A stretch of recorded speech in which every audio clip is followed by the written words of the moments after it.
नमस्कार, आप देख रहे हैं जी बिजनेस। शाम 4 बजे की तमाम बड़ी खबरों के साथ मैं हूं स्वाति रायना। सबसे पहले बात कर लेते हैं बाजार की ही। हफ्ते के पहले दिन बाजार में गिरावट देखने को मिली। निफ्टी 100 अंक गिरकर 24,668 पर बंद हुआ, तो सेंसेक्स 384 अंक गिरकर 81,748 पर बंद हुआ।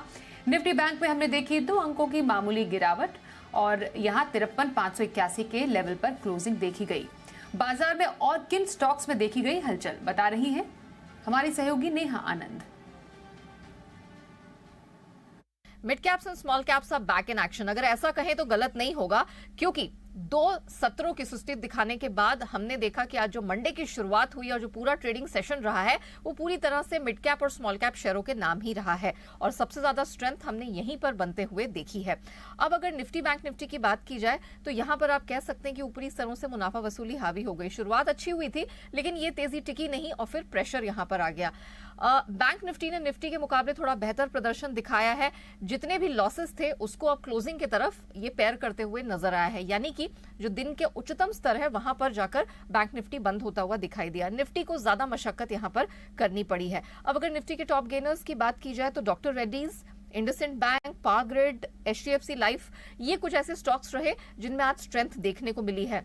आप कह सकते हैं कि आज प्रेशर बनाने का काम निफ्टी पर मेटल, आईटी, एफएमसीजी ने किया, जबकि जो सपोर्ट आया है वो आज निकलकर आता हुआ दिखाई दिया, प्राइमरली रियल्टी और फार्मा स्पेस की तरफ से। अगर निफ्टी में टॉप लूजर्स की बात की जाए तो Titan, UltraTech, Hindalco, Adani ports, इसमें प्रेशर बनता हुआ दिखा।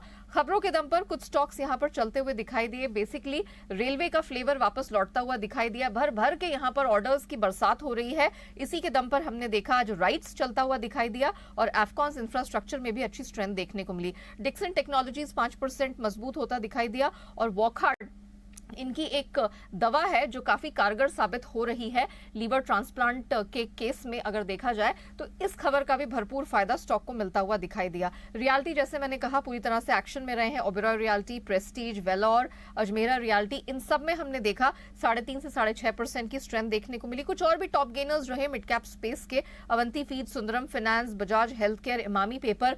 तो छोटे मझोले स्टॉक्स का यहां पर बोलबाला रहा, लेकिन प्रेशर कहां आया? एंजल वन, यहां पर हमने बड़ा दबाव देखा। विजया डायग्नोस्टिक्स, नैल्को पे हमने देखा ये एफएनओ बैन लिस्ट का भी हिस्सा बन चुका है। और अदानी एनर्जी सॉल्यूशंस की बात करें तो 2.5 से 5% तक की कमजोरी इन तमाम स्टॉक्स में देखने को मिली।